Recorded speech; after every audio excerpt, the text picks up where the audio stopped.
Ilara lived in a small cottage on the edge of Oakhaven, a town nestled beside the Whisperwood. Once, her laughter echoed through the market square, her hands known for their healing touch, her garden a vibrant splash of color against the town's drab stone buildings. Now, the square was silent when she passed, her hands trembled with loneliness, and her garden, though still beautiful, felt like a secret shame. It had started with the sickness.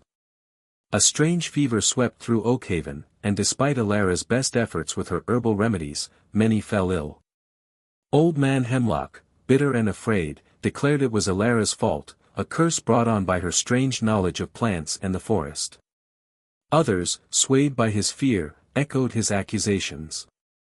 Soon, whispers turned to shouts, kindness to suspicion. Ilara was ostracized. Doors slammed in her face. Children scattered when she approached. The town, once her family, had abandoned her. Yet, Ilara refused to leave. Oakhaven was her home. Her roots were buried deep in its soil, even if the townsfolk now saw her as a weed to be pulled.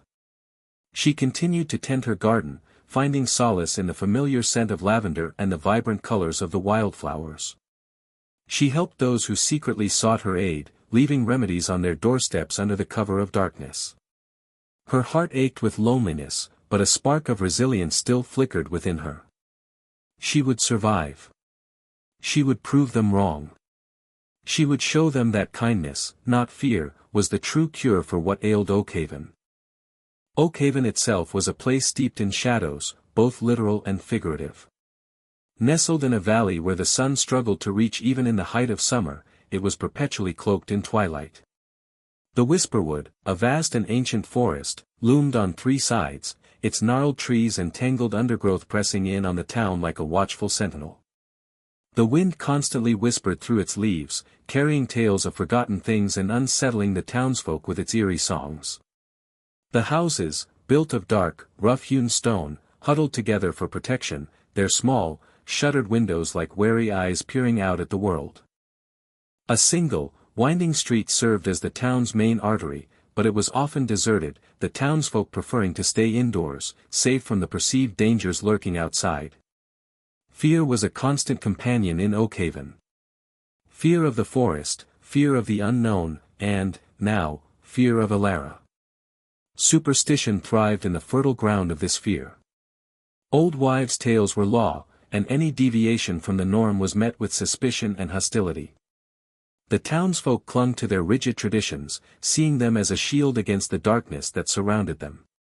The church, a towering structure of gray stone, dominated the town square.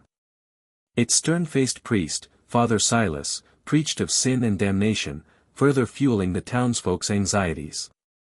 He saw Ilara's knowledge of herbs and healing as a challenge to his authority, a dangerous connection to the pagan ways of the forest. He subtly encouraged the town's fear of her, solidifying her position as an outcast. Oakhaven, a town built on fear, had found its scapegoat. Despite the palpable fear that clung to Oakhaven, Ilara needed certain herbs that only grew deep within the Whisperwood. Before, she'd gathered them openly, sharing her bounty with the town, brewing tonics and salves for anyone who needed them. Now, she had to sneak into the forest, a thief in her own land. One crisp morning, shrouded in mist, Ilara ventured into the Whisperwood.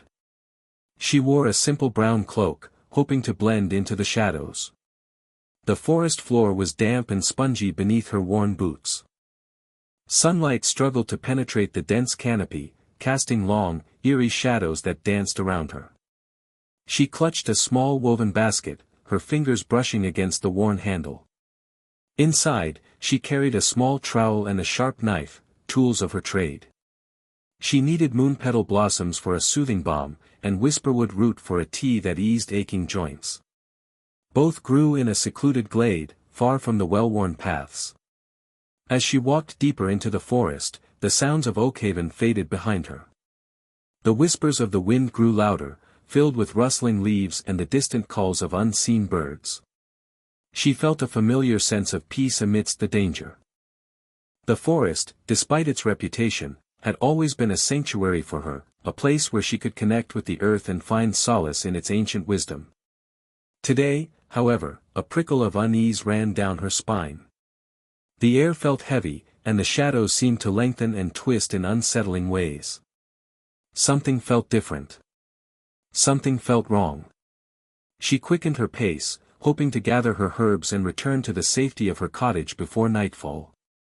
The forest was beautiful, but today, it felt more menacing than welcoming. She reached the glade, a small circle of sunlight filtering through the trees, illuminating a patch of moonpetal blossoms. Their delicate white petals glowed softly in the dim light. Relieved, Elara knelt down, carefully selecting the most perfect blooms. As she reached for a particularly vibrant flower, a low growl echoed through the trees. Elara froze, her blood turning to ice. She slowly looked up, her heart pounding in her chest. A pair of glowing yellow eyes pierced the shadows. A large wolf, bigger than any she had ever seen, emerged from the trees, its fur bristling, its teeth bared. It stalked towards her, its growl deepening with each step. Elara knew she was in grave danger. Wolves rarely attacked humans, but this one seemed different, driven by hunger or some other primal instinct. She slowly stood up, trying to appear as large as possible. She remembered an old woodsman's tale, never run from a wolf, it only encourages them. Go away, she said, her voice trembling slightly. I don't want any trouble. The wolf didn't heed her words. It continued to advance, its eyes fixed on her, its growl a menacing rumble in the stillness of the forest. Suddenly, the sky darkened, and fat raindrops began to fall. A storm was brewing, and Elara was trapped, alone and vulnerable, with a hungry wolf between her and safety. The wind howled through the trees, whipping her hair around her face. The rain intensified, blurring her vision. The wolf lunged. Elara screamed. She scrambled backward, tripping over a root. She fell to the ground, the wolf looming over her, its hot breath on her face. This was it. This was how it would end. Alone and forgotten in the Whisperwood. Just as the wolf was about to strike, a figure leaped from the trees, a whirlwind of motion and fury. A young man, cloaked and hooded, his face obscured by the shadows, landed between Elara and the wolf. He moved with a speed and agility that seemed almost unnatural. He drew a long, curved knife, its blade glinting in the fading light. He didn't speak, but his stance was clear, he would defend her. The wolf snarled, its yellow eyes narrowed, and lunged at the stranger. The stranger sidestepped the attack with ease, his knife flashing. He slashed at the wolf's flank, drawing a yelp of pain. The wolf, surprised and enraged, attacked again, its claws extended. The stranger parried the attack, his movements precise and efficient. He danced around the wolf, avoiding its snapping jaws and slashing claws. Elara watched in stunned silence, the rain washing over her, the fear still gripping her heart. She had never seen anyone fight like this before. The stranger was like a shadow, moving effortlessly through the storm, a protector emerging from the darkness. Finally, with a swift and decisive move, the stranger plunged his knife into the wolf's heart. The wolf let out a final, agonizing howl and collapsed to the ground, its body twitching. The stranger stood over it, his chest heaving, his knife dripping with blood.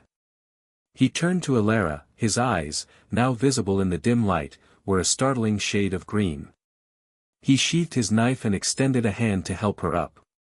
Are you all right? He asked, his voice low and gentle, a stark contrast to the ferocity he had just displayed. Elara, still shaken, nodded, accepting his hand. Thank you, she whispered. You saved my life. As Elara stood up, she felt a sharp pain in her ankle. The fall had twisted it badly. She tried to put weight on it, but a searing pain shot up her leg. She cried out, clutching her ankle. The stranger knelt beside her, his green eyes filled with concern. You've hurt yourself, he said gently. Let me see. He carefully examined her ankle, his touch surprisingly light and skilled. It's a bad sprain, he said. You won't be able to walk on it. Elara's heart sank. She was stranded, injured, and miles from Oakhaven.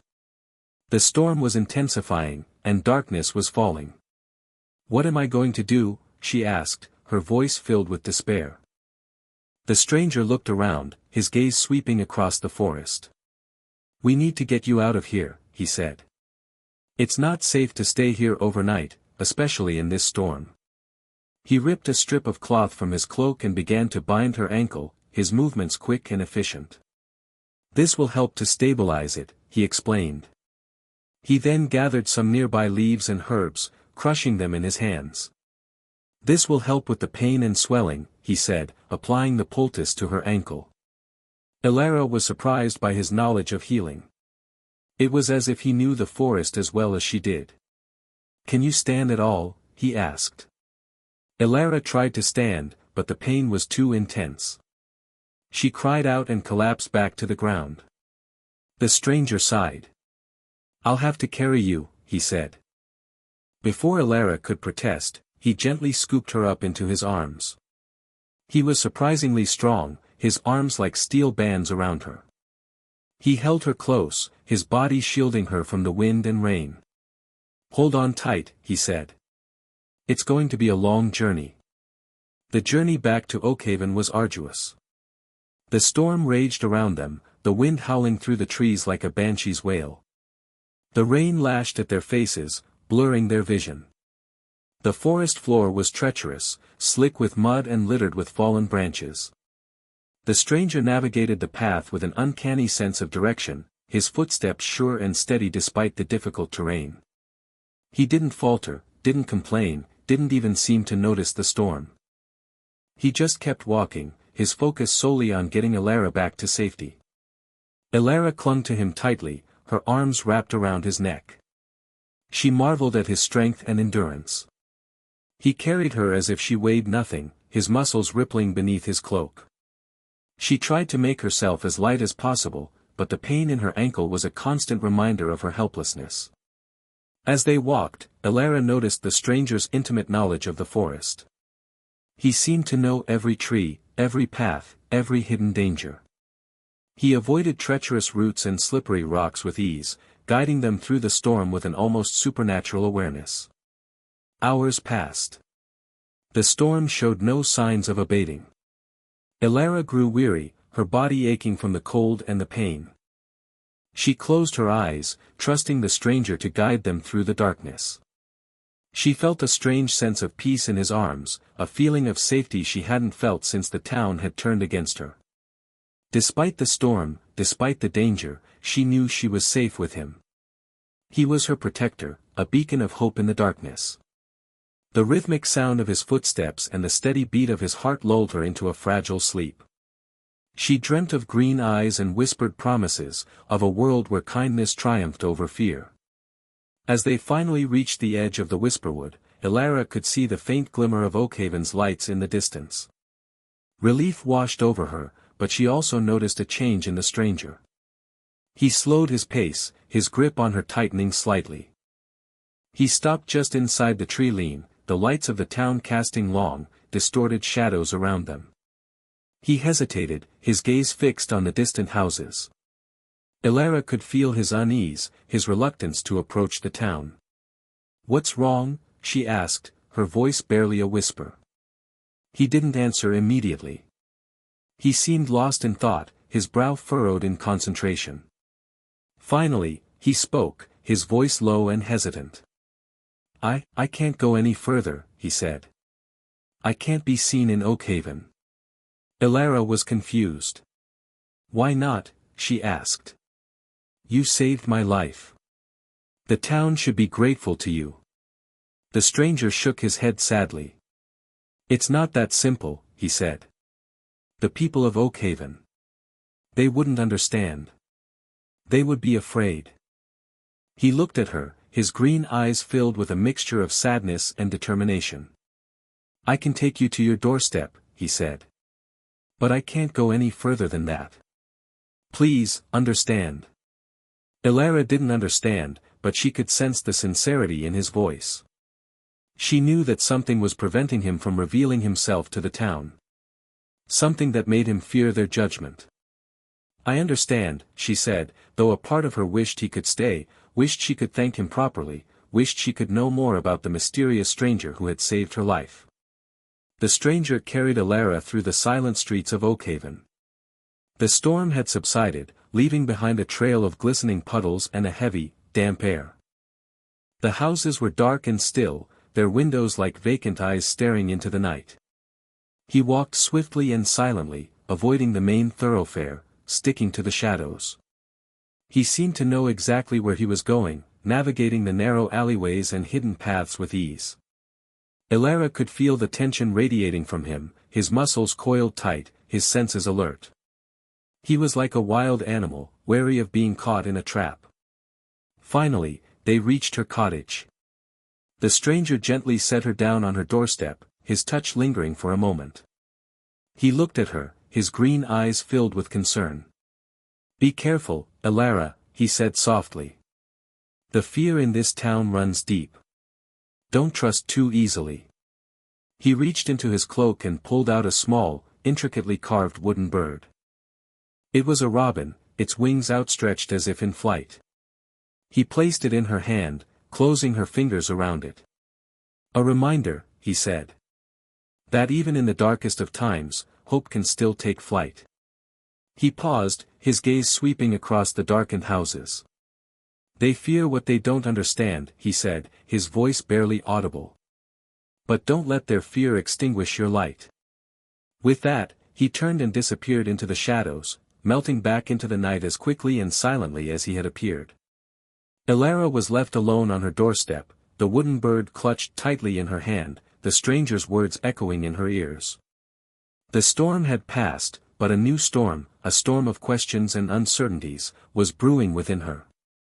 Who was this mysterious stranger? And why was he so afraid of Oakhaven?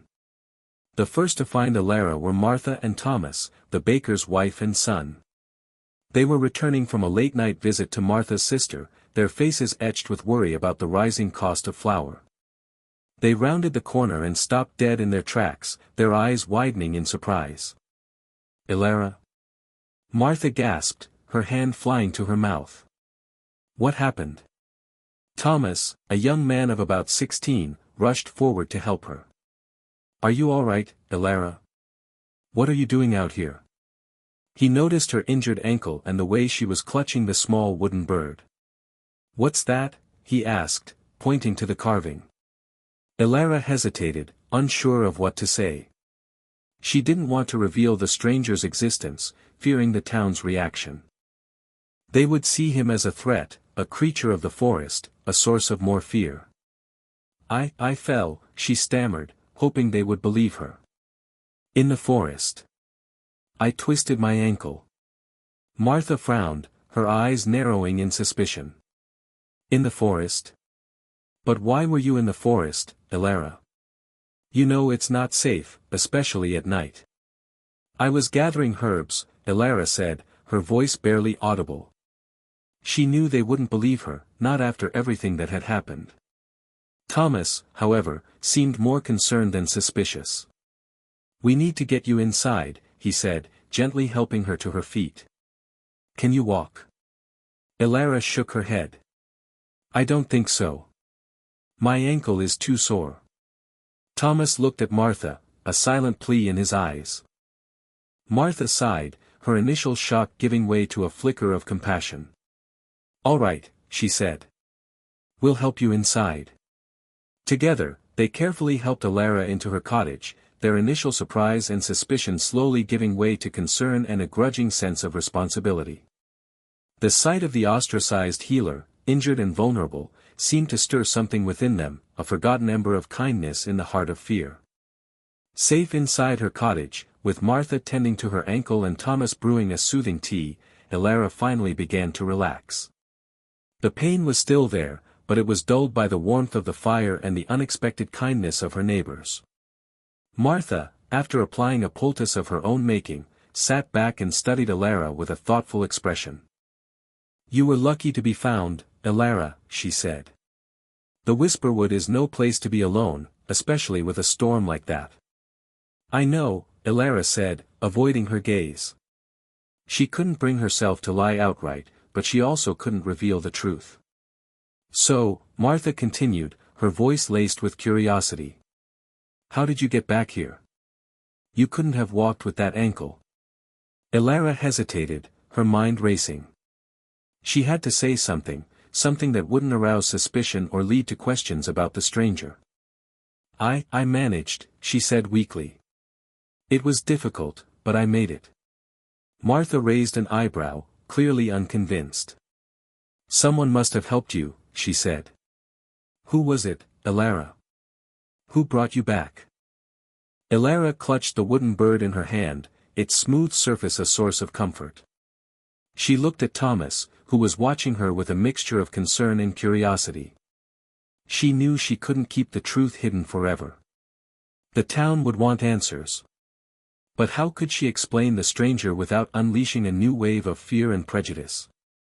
The silence stretched between them, thick with unspoken questions and growing suspicion. Elara knew she had to choose her words carefully. The future of her relationship with the town, and perhaps even the safety of the mysterious stranger, depended on it. After Martha and Thomas left, promising to check on her in the morning, Elara was alone once more. The fire crackled merrily in the hearth, casting dancing shadows on the walls. She leaned back against the pillows, her ankle throbbing, her mind swirling with thoughts. She thought of the stranger, his green eyes filled with concern, his strong arms carrying her through the storm. She remembered his kindness, his courage, his knowledge of the forest. He had saved her life, not once, but twice. First from the wolf, and then from the despair that had threatened to consume her. She contrasted his selfless act with the cruelty of the town, the way they had turned against her, the way they had ostracized her for something she couldn't control. The pain of their rejection was a dull ache in her heart, a constant reminder of her isolation. She looked down at the wooden bird in her hand, its smooth surface worn smooth by his touch. It was a simple gift, but it was filled with meaning. A symbol of hope, a reminder that even in the darkest of times, there was still beauty and kindness in the world. The stranger's warning echoed in her ears, don't let their fear extinguish your light. She realized that he was right. She couldn't let the town's fear define her. She couldn't let their prejudice dim her spirit. She had to hold on to her kindness, her compassion, her belief in the goodness of humanity. The wooden bird was a reminder that not everyone had abandoned her. That there was still someone out there who cared, someone who saw her for who she truly was, not for the monster the town had made her out to be. And that, she realized, was enough to keep her going. For now. As the first rays of dawn peeked through the cracks in her shutters, Elara made a decision. She couldn't continue to live in fear, hiding in the shadows, letting the town's prejudice define her existence. The stranger's kindness had shown her that not all hope was lost. That even in the darkest of hearts, there was still a flicker of compassion. She knew it wouldn't be easy. The town's fear ran deep, fueled by superstition and ignorance. But she couldn't let that stop her. She had to try.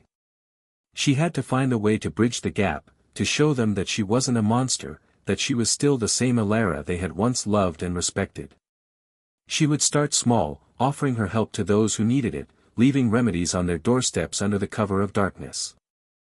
She would tend her garden, sharing its bounty with anyone who was willing to accept it. She would be patient, persistent, and unwavering in her kindness. She knew that some would still reject her, that some would continue to harbor their fear and prejudice. But she couldn't let their negativity discourage her. She had to focus on those who were willing to listen, those who were willing to open their hearts to the possibility of forgiveness and understanding. And perhaps, one day, she would even find a way to repay the mysterious stranger who had saved her life.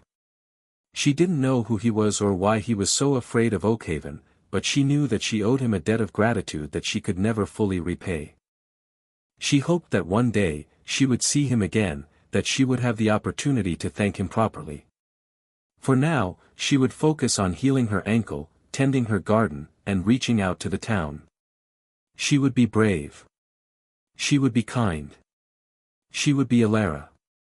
And maybe, just maybe, that would be enough to heal the wounds of Oakhaven. The mystery of the stranger remained, a silent promise of adventures yet to come. The wooden bird rested on her bedside table, a tangible reminder that even in the face of fear, hope could still take flight.